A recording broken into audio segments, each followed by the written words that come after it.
Hello and welcome to the Confusion Wrestling Podcast, the last bastion of independent wrestling. I'm your host, Rob Kammer, and this week going to sit down with a cool dude that I got to originally meet at Central Empire Wrestling's Bridge City Slam. He is in what I would consider the semi-main event of the evening because, let's face it, probably had the second highest stakes in the main event scene, defending his variation of the Money in the Bank contract. I'm not going to lie, I forgot what they called their number one contendership cash-in opportunity thing. But he is Midwestern independent standout, the Death Dealer.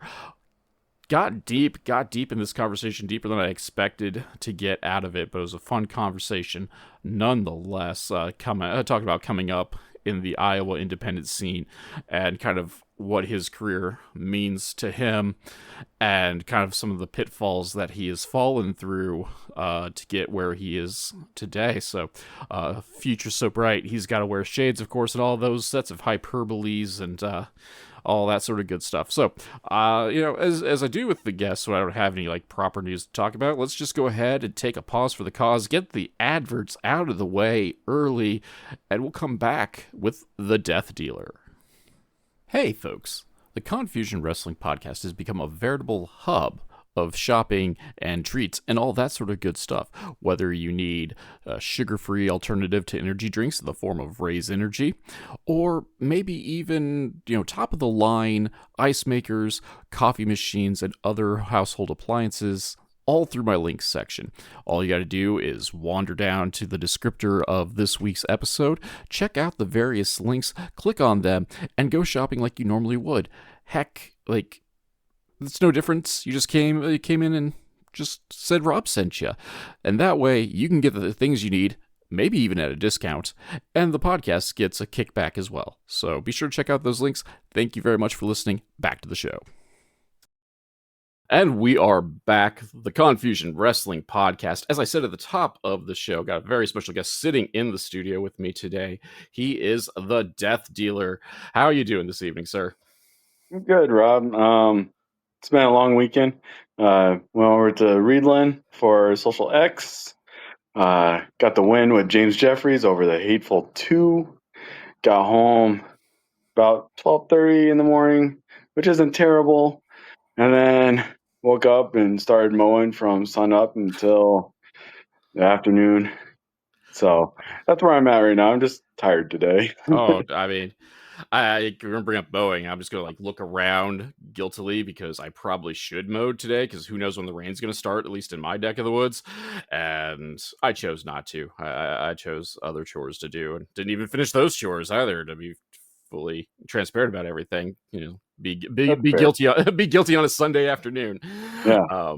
I don't even have the excuse of driving that long home and getting home at midnight. I Yeah. got home from my wrestling adventures at 10:30, so it was an early night, I guess. Maybe, I don't know, it's kind of late for me in this old household.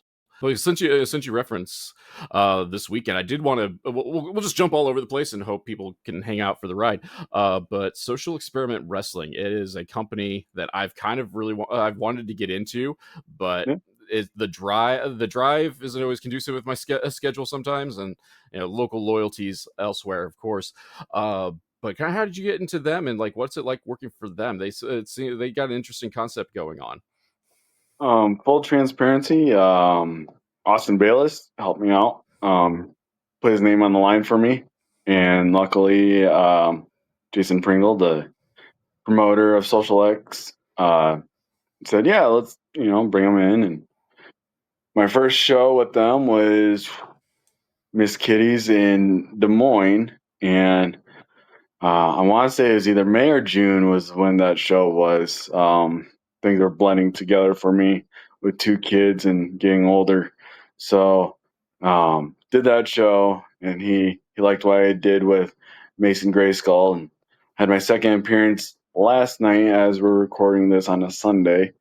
Um, yeah, like I said, I owe that to Austin Bayless, and I'm thankful for any opportunity I can get with them.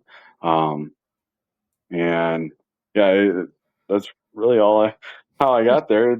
It's always usually word of mouth of how I get places. This is a socializing business, and if you can't network and make up the relationships to even get your foot in the door, especially day one, and I guess that you can say that to all wrestlers everywhere, new guys, tenured guys, yeah, get out there, network, and it's mostly who you know and not what you know. So yeah, that's my long-winded answer of Austin Bayless got my foot in the door, and I'm just executing as much as I can. There you go. I mean, I'll put him over. Like you brought up networking, and he in particular, at least in the Midwest and Iowa kind of area, like he's pretty good at having feelers out and working with other promoters, and obviously wrestlers as well. But since he runs his own promotion and just had his version of WrestleMania here not Mhm. terribly long ago, a Yeah, handful of weeks, which you got to be featured in as well. Since we're yeah, just going to bounce all over that too, yeah, had a match with Damian Saint, no yes, DQ, and crazy go nuts because I was there for that one. That's kind of how we got hooked up. yeah. Um, and I'm also put over in the process of it. And we'll kind of make it a twofold, but like going over kind of your match listing, you've had a batch of run-ins with Mr. Saint. So I guess the first thing to kind of bridge the gap is how big was it to have a match of that like stature, because it was for, I guess we'll call it a version of like the money in the bank number one contendership, in a match at Central Empire Wrestling's version of WrestleMania, Bridge City Slam. And then just like how have how you and Damian Saint kind of intertwined each other with each other over the last several years? So not only was there so much on the line for that match, but um, tag team photography sponsored the match. We were handpicked for that match, so it added so much pressure because I respect Clint Dye so much, and he's, I mean, he's probably one of the guys I can call a friend in wrestling. Um, and he picked me. He picked Damian Saint, and you saw the carnage that we were able to create there at Bridge City Slam. Um, and that kind of chemistry I have with him is rare. Um, we've wrestled under any letters you can imagine here in the state of Iowa, and each time it just feels like it gets better and better. But the cool thing about Bridge City Slam, it didn't feel like we were saving anything for the next show. And I like to think that, like, if I'm running something with somebody where they're like, hey, you guys are going to have like 3 or 4 matches or something like that, I'm going to like hold off, save a little bit. I don't want to show my whole deck here in the first match, because in the next match, people are like, oh, well, we've seen this match before. So then you kind of just ramp up the intensity each time. And the 1,562 times that Damian Saint and I have wrestled over the last 4 years, um, we've I felt like we've had some reins pulled back a little bit, and it felt good to be like, all right, well, let's let it rock now. And then add on top of that, I didn't know what was going on even when I walked in the building. Is like, is this just a singles match? It went from a singles match announced, and then they add the briefcase into it, and then they added the no DQ on top of that, and it was just a progression of everything. It was just a can't miss match, and I want to believe that we did everything we could to deliver, and I'm a very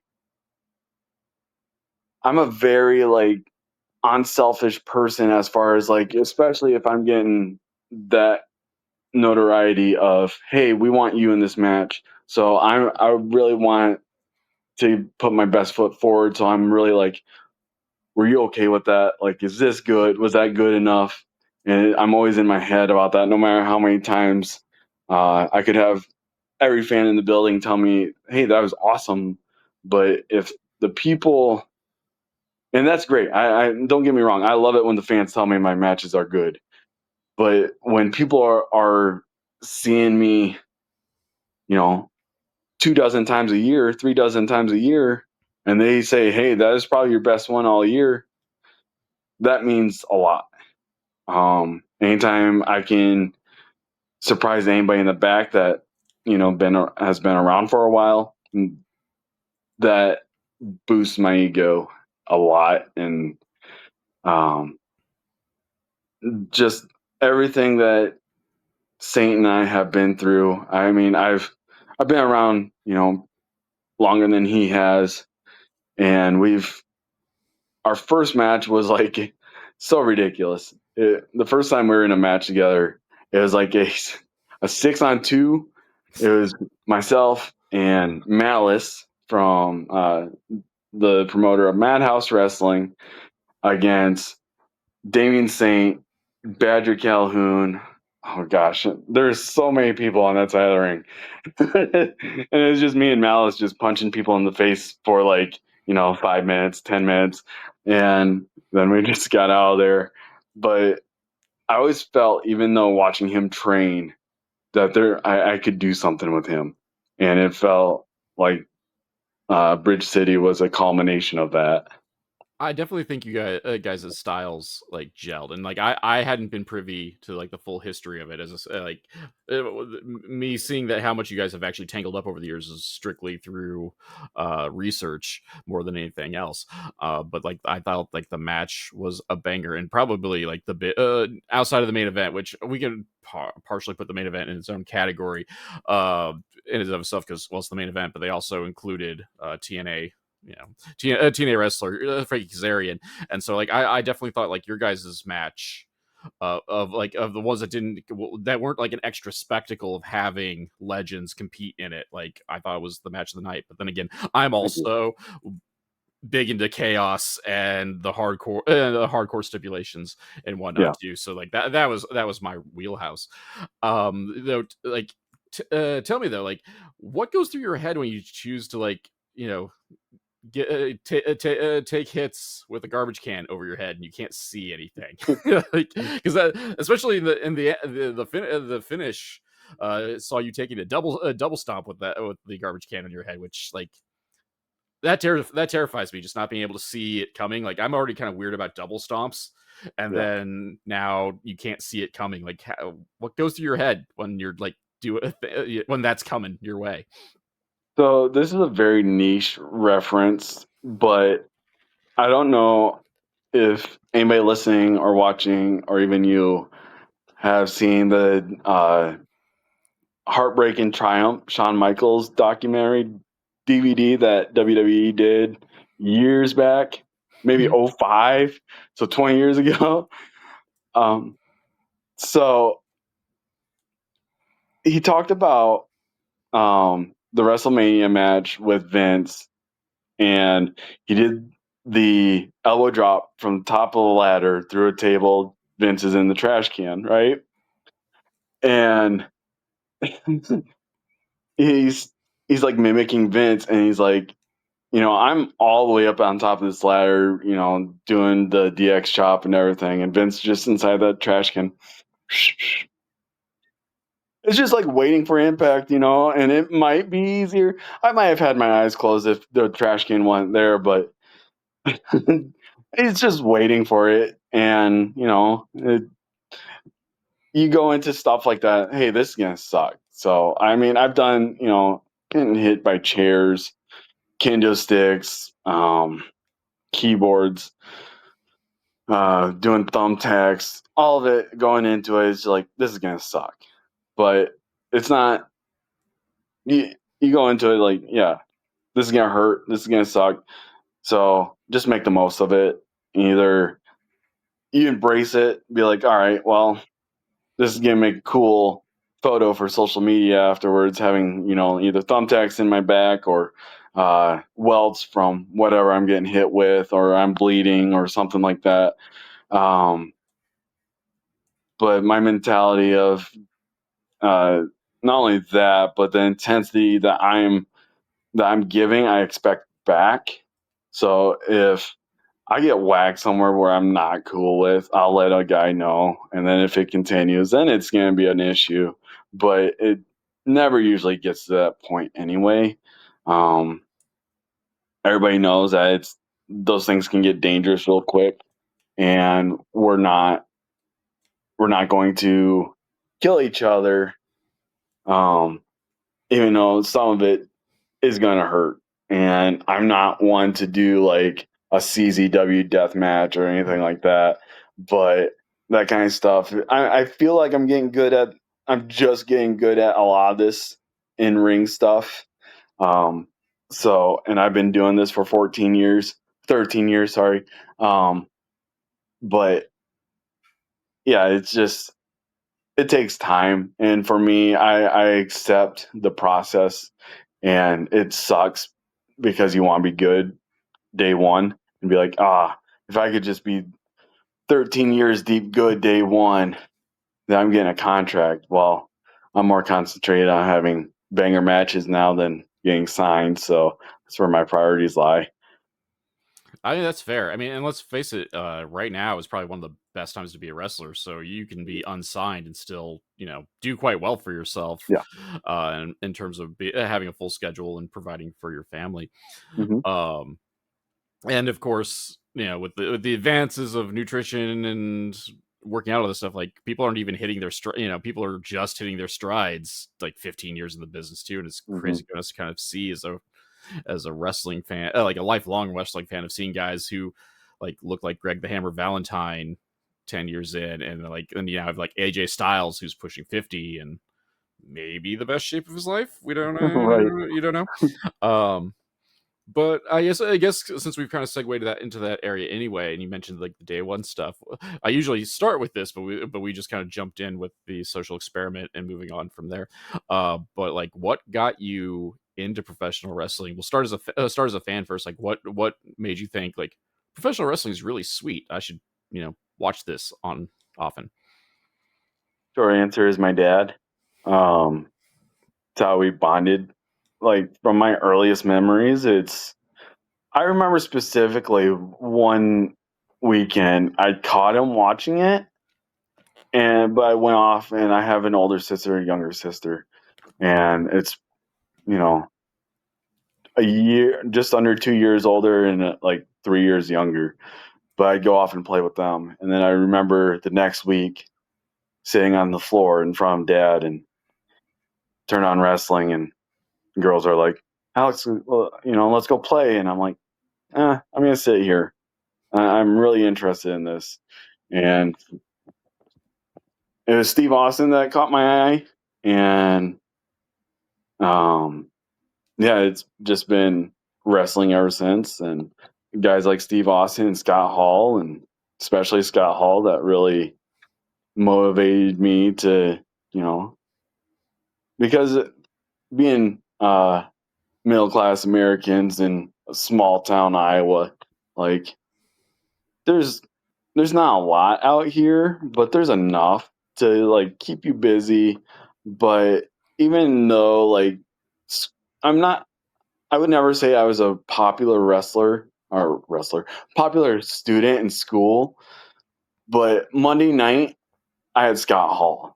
I had the NWO. I had Stone Cold Steve Austin, and I could live, through them beating up the bully, or even being the cool guy. I could just be as cool as Scott Hall, or I could, tell my bully to go screw himself like Austin did to Vince. It's just is that kind of escape, and then is that kind of bond that I built with my dad, and then um, playing into jumping all around, watching like DX and everything like that, just for 2017 ish. So we're talking 20 years later. I'm wrestling X Pac, and my dad gets to see that. it's just so much there. And like anytime I see them at shows, like I remember, was it last year? I think it was last year, last May. I had this big match in Algona, and that's where I graduated from high school.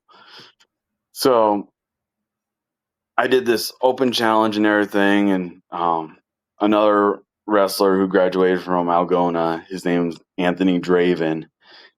He turned on me, beat me down in front of everybody. Then we had this big match in this big like machine shed, and I'll go on the fairgrounds. It's called Floral Hall, and there was a good turnout there. And I show up in a cop car, open up the show. Cop walks me out in shackles. He unshackles me. I sprint into the ring, and I just start whooping his ass, and I throw him from pillar to post, and I get the win. I look up, and I just see my parents sitting in the stands, and I couldn't look at him because I'm like, I'm gonna start bawling here. I can't do that as the death dealer. So emotions ran high. So it's just um all that, and I don't know. It's just you start with parents, and then as a parent myself, like yeah, this is my best friend right now. Like you're I don't know how everybody's relationship with their parents are. I hope it's a good one, but like that's who you know first. That's who you're comfortable with first. So that bond you build over whether it's football, whether it's baseball, stick and ball sports, or even wrestling, like that's that's gonna be a lifetime. And then even as you grow up, when you accumulate friends and you have similar interests, and wrestling sticks around in that circle. So it just even um, one of the referees, Chris Hansen, he's one of my best friends. We grew up together and everything. We were from the same hometown. Why am I blanking on his name? Yeah, but again, like wrestling, it's just that one constant. You can turn on Monday night and there's wrestling, right? So it just sticks with you, and then like you fall in love with it so hard, or you get into a bad relationship and you're going through a lot, and you just start googling goofy shit. And I know I said I didn't swear too much, but here I am. And I just typed in wrestling school, and I'm sure this is one of your questions, but here we go. um, Impact Pro Wrestling Vault. I click on the video. It's a big video of TS Aggressor going over the lay of the land of the vault and everything like that. And you got a ring full of guys in there saying, "We want to train you." I'm like, well, yeah, I want to do that. I've always tried to be a physical person. I never really stuck to football or wrestling in high school. So, um, called them. I went to shows. I mean, I've supported IPW since I could remember, and then to train with them. And so I call them up, and they're like, "Okay, this is kind of the deal." They lay it out for me, and then I didn't have the money. Was not having fun in college. Left college, got a full time job in my hometown. Signed up for the military. I ended up getting pretty good money out of that full time job to where I could afford it. And then it's like, um, how about you wait until you come back from basic training, and we'll continue, or we'll pick up then, instead of, hey, let's do half of it now and then, half after you get back. So there's no, he was worried about retention, and that's understandable. So I got back from basic training. I went to basic training in January of 2012, and I got back from all my schooling in May of 2012 because I was field artillery, and um, walked into the vault the next day, or the next day I got back and handed them my down payment. Started that next week, and then I had my first match January of 2013 against Aaron Von Baron. I have to ask, how did wrestling training compare to boot camp? Because I always hear the horror stories, if nothing else, of wrestling training. Just the cardio work alone is just absolutely killer. How did did boot camp prepare you in any way, shape, or form, or was it an entirely different kind of, we'll call it, athletic skill set? So with TS Aggressor, what he did with his school, he was never one to be like, okay, we're gonna go run 3 miles today, then get in the ring and try to take bumps when we're all tired. So when I got back, it wasn't anything like that. I mean, I was in good shape. Don't get me wrong, because at basic training, you're running every other day, and then on the other days, you're focusing on like push ups and sit ups and pull ups, and but yeah, you just get. I was in decent shape, so it really didn't matter. I ended up spraining my ankle in the ring one weekend and never really bounced back from that and started hating the army. But the difference really is like I'm not falling down on purpose in the military training. Um, I remember going to the pool some days having bruises along my rib cage from run ropes. Um, and you just build up a callus to it. A lot of guys talk like football players will talk about you're nervous until you get that first hit. And for me, it's like that first bump in the ring. It's like, all right, we're here, you know. So then I just find that next gear and keep going. And with military training, it's running, it's pacing yourself, um, conditioning, lots of conditioning. One person screws up, everybody screws up. So then you're doing more conditioning. um, Wrestling wise, they try to correct you. It's never a punishment unless you're being really stupid. I didn't get to see anybody get too stupid at training. Just people get chatty and not paying attention, and but that's you see each other once a week, and your training starts, and people are still talking. It's just human nature. So, but that happens in the military. Everybody's getting screwed over.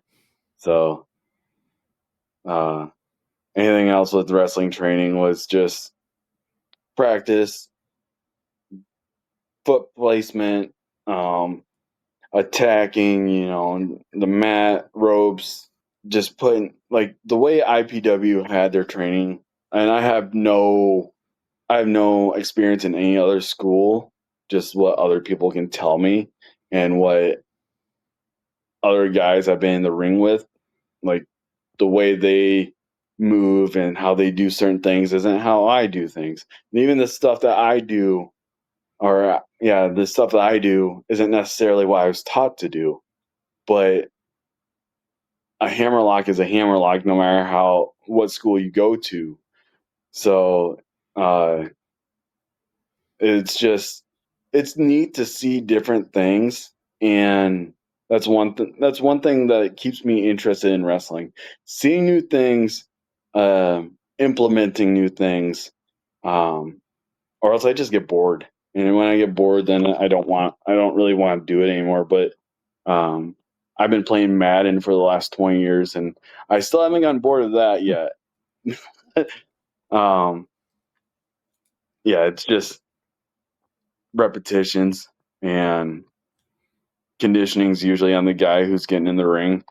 And only like I've talked about this on other podcasts, but I've got at some point after I rolled my ankle, and then these aren't excuses, just what happened, how I got lazy and complacent, and I met my now wife, and we I, we just had money, and we're dumb 20-year-olds and spending money on food, and I put on a lot of weight. I came out basic at 200 pounds. I ballooned up near 300 in the next 5 years, and then I was watching a match, and I'm going to throw out names now because they don't get enough credit for what they do, like Latin Thunder and Ugly and um, Marshall Scott and Giant Fitness, TS Aggressor. All those guys in ring, they don't get enough credit. But when I watched a match back with Marshall Scott, and it was just, I'm like yelling at the TV, like, get up, like I'm not moving very fast. And it's not what needs to be done in ring. And it just didn't look good to me. So I'm like, all right, that's my wake up call. And if I get over 300 pounds, I'm going to stop wrestling until I get a handle on that. And if that doesn't get handled, I guess I'm just not wrestling again. Luckily, I got with a trainer going into getting married, drop, maybe 10, 15 pounds and worked on a lot of internal things to better myself and prepare myself for wrestling. And so far, I'm sitting about 250 right now. So that's 50 pounds down. My overall goal is 240, but it dawned on me like over the last 5 years is we call it ourselves professional wrestlers because we do the right thing. We're easy to work with.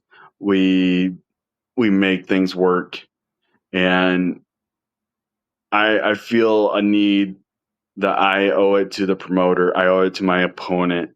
I owe it to the fans to be in the best shape that I can be every Saturday that I'm booked, every Friday I'm booked, whatever day of the week it might be, to give them the best show I can be. And I don't know if I can be the best I can be if I was the best I could be with Marshall Scott that night. And those are matches I wish I had back because Marshall Scott was one of the best technical wrestlers in Iowa. And like I remember we were doing something while I was training and he came down for training day and he got in the ring with me and we went over to some chain stuff and I was talking to Ricky Love the next week, and I was like, "Yeah, I was doing this with Marshall Scott." He's like, "Yeah, if this was a video game and you're picking who's going to teach you like power moves or uh, character work, like power moves, you'd want like a Mr. Destiny or Giant Fitness. Um, with character work, you want like a Justin Decent and." But for like technical stuff, chain wrestling, you want a Marshall Scott. And um but yeah, those are matches that I want back. And it's a shame. I don't think I'll ever get that match back.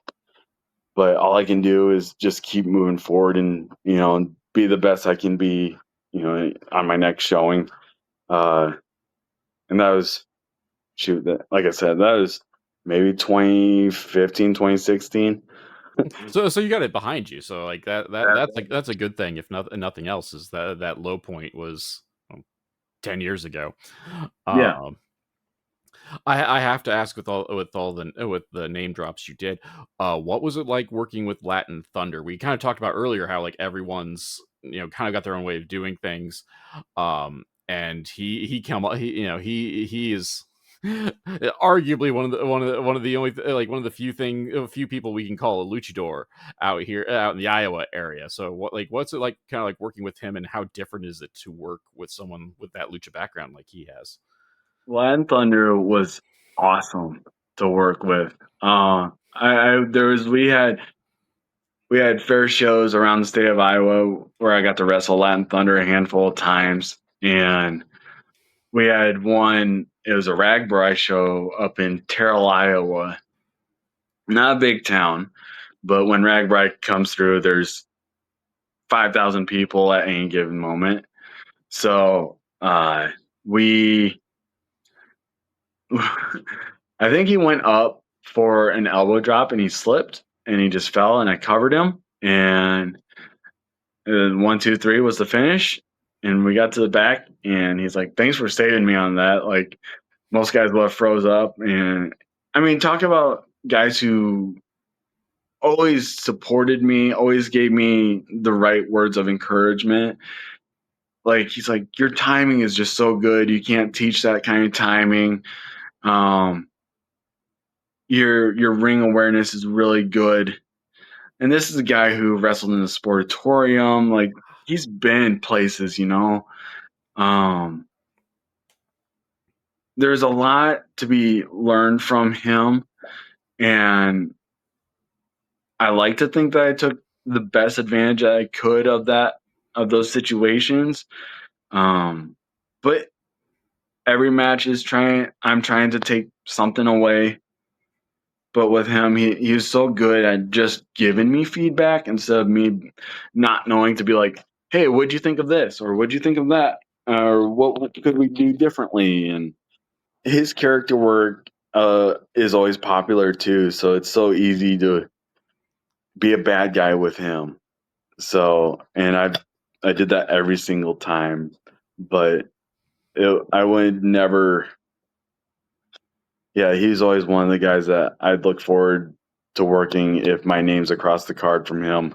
Yeah, he's a guy that doesn't get enough credit Right. in around these parts, and it blew my mind when I first became aware of him because, like any other guy coming in, like checking out a new wrestling, well, new to you independent wrestling company, you don't know where people come from, and the quasi negative stereotypes that come around indie wrestling sometimes about how guys get trained or whatever. Like you just kind of like go, you sit back and you just see what happens.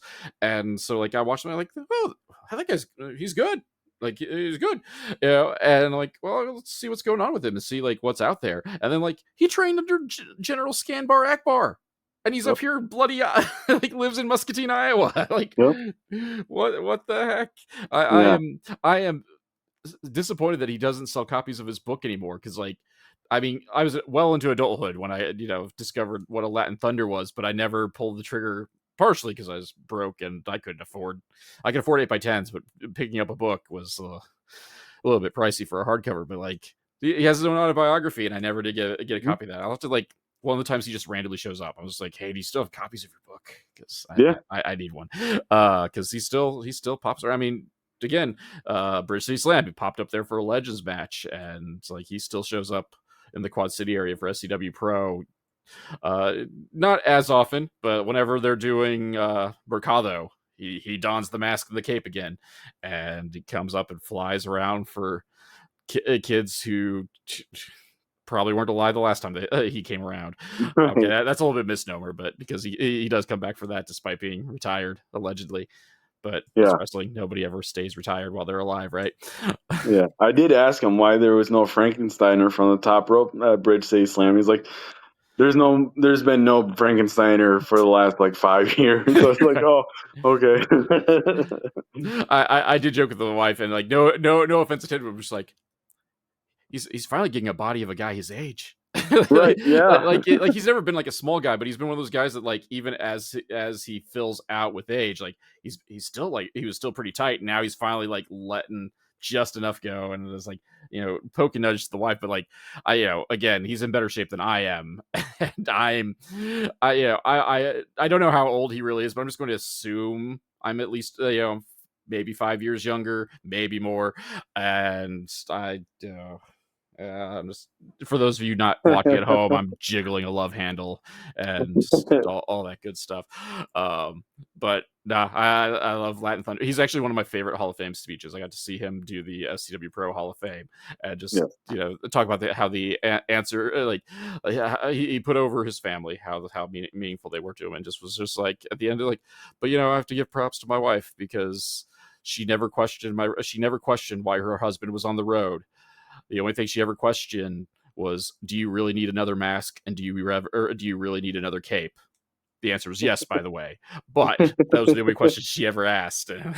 Like, golf claps to you, sir. Golf claps Yes. for a myriad of things, but golf claps just for Yes. that comment alone, because Yeah. If that's he's his moneymaker, his masks right there. Yeah, if he's ever in the area, I highly recommend anybody go say hi, have a conversation with him, because he's been all over. He's seen it all. He's done it all, and he's and we talked about luchadors. He's not the high fly. Well, he does some high flying stuff, but I wouldn't say like a Sin Cara type. He's not He's he's like not a full on high flyer anymore. a Mil Mascaras type of luchador, which is still awesome. He's always so good in the ring, and the way he put matches together, his knowledge is just so good, and I learned a lot from that. Yeah, it's crazy. He even tried to go heel for like 5 minutes, and it didn't work because no one really wanted to boo Latin Thunder, Hmm. and it was. I don't want to say it was great because it's never great to boo Latin Thunder, but it's just amazing just to watch a guy who's trying to go heel and no one wants to see it just because he's such a legacy guy. Yeah, But now digressing off of that. But yeah, so you've trained with all these guys. You've hopefully, knock on wood, gotten your darkest days behind you and have kind of you know as you put it, kind of like now 13 years in, kind of found like what you want, who you are, and are kind of comfortable with where you're at. But like, where do you see yourself going? Where do you want to go? What's left for like what's kind of a bucket list for your career going in the next however long you choose to continue wrestling? I don't know. It, it's like the easy answer is like you want to be champion and all this good stuff. I want to be remembered for the promoters that I worked for, that was reliable. When I said I'd be somewhere, I'm there. When I say I was going to do something, I'm going to do it. Um, for my opponents, I want to be remembered by somebody who everybody wanted to work with. Um, they knew that I was safe, that I would always produce a solid to great match. Um, and for fans to remember me for uh, the entertainment that I could provide them. And I understand that, especially wrestling and at this level, um, it goes by quick. Like guys like Tony Sly are probably forgotten by now by a lot of groups across the state, and he did this for a long time. I mean, I don't want speak for him as far as how long he did it for, but he was around for a while, and I'm not looking to be remembered. But if somebody says, "Oh, guys, you remember when the Death Dealer? Oh, the Death Dealer! I remember him. I remember when him and Damian Saint did the thing in Bridge City Slam." And if I could do that, and I was remembered as somebody who, like, you hear the siren and you're not moving out of your seat, or you're getting popcorn, you hear the siren, you're rushing back because you want to see what I'm doing. That's what I want to accomplish in wrestling, and to show my two sons that you can work as hard as you can Monday through Friday, being the best husband I can be, the best father I could be, the best employee I could be, the best son, the best brother I could be, and still make things work for a dream that I had when I was 8 years old, and just never giving up on getting into that ring. And if I've told my wife this, I'm like, I will never open a wrestling school ever. I know that's a fallback for a lot of guys who want to slow down. And I don't want to speak negative of that, because it is awesome to give back and pass your knowledge on to the next generation. Um, I will never open a wrestling school. The only two people I would ever train are my kids. And that's if they're ever wanting to do what what dad ever did. And based on today, they might. They're 3-1 and they're wrestling around on the couch, and I'm like, man, their tag team might be the Death Dealers, and that'd be cool. But we'll have to see over the next 15 or so years, see where they're at. They're right at that fun age where you're going to have to tell them not to do that stuff. Though. Just know what you're doing. Be aware of your surroundings, and that's hard to tell to a 3-year-old. Oh yeah. Heck, I think I was still okay. I don't think I've ever gotten out of that phase of know where you're at, and I'm 42. Reason I'm on this side of the microphone. Um, that being said, noble goals. I think we'll just kind of take this opportunity because I don't think we're gonna, top that speech. So Thank you. I'll go ahead and kind of wind things down. Where can we find you on social media, and where can we find you in the upcoming weeks and or months, however far ahead you can remember where you're going to be booked at? So, social media wise, I'm mostly active on my Instagram page that is at the Death Dealer _RF. And then Facebook, if you look up the Death Dealer, you'll find me there. As far as like wrestling goes, I'm looking at October, and October 4th, I'm in Algona. And then I believe October 11th, I'm supposed to be up in Mason City. And then there is another one in there. Something. I hope I didn't. We are Waterloo on October 11th. I'm sorry. And then the 25th is Mason City. And then finishing out the year in November, I'll be back in Waterloo, I think. And then Rochester for Madhouse, which I'm looking forward to that, being their Extreme Grand Prix champion. That is kind of like their Money in the Bank. So if Darren Corbin is compromised, I might be taking a look at taking that Madhouse Heavyweight Championship from him, and he'll be ginger snapped. Oh, Darren Corbin. Well, in that case, all the luck. Don't even wait for him to be well. Just take him out now.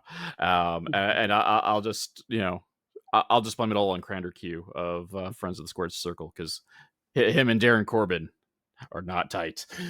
Mortal enemies they are. But digressing. But thank you for coming on the show. It is great having you on and talking about your experiences, and best of luck over in Madhouse and Central Empire and everywhere else we can find you. Thank you. I also want to give a shout out to Troy Peterson. He was a big component in helping the Death Dealer become what it is today. TS Aggressor for always the feedback after every. I'm always met with feedback from my match, positive feedback that is, and a cold beer. So those guys deserve all the credit in the world, not only for what they've done for the Iowa wrestling scene, but the impact that they've had on my life and my wife's life and my kids' lives, and just wrestling as a whole. Jason Prentice, the promoter of Absolute Pro Wrestling, we walked into wrestling together. He was my manager for many years when I was doing Relentlessly Sexy, Ray Fearing, and he's off doing Absolute Pro Wrestling, and that's where I'll be for Waterloo. I'm not sure what the future holds for me at Absolute, but I just keep showing up and they keep throwing bodies at me to throw around. Austin Bayless for believing in me to keep bringing me back. That's such a hard nut to crack to get my foot in the door for Central Empire. That's one booking that I'm always proud to take because I worked so hard for it. And even Malice being the promoter, him and Luke Raven being the promoters of Madhouse. I've had a lot of wars with Malice, dog collar matches. CM Punk and MJF like to think that they brought the dog collar match back, but Malice and I had like 50 in 1 year, so they can stick it. I'm so proud of the career that I've built this far, and I feel like I'm just starting to peak.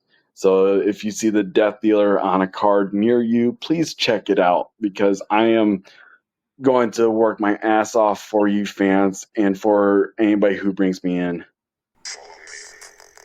The Confusion Wrestling Podcast is a weekly podcast that is written and performed by Rob Kammer and hosted by Spotify for podcasters.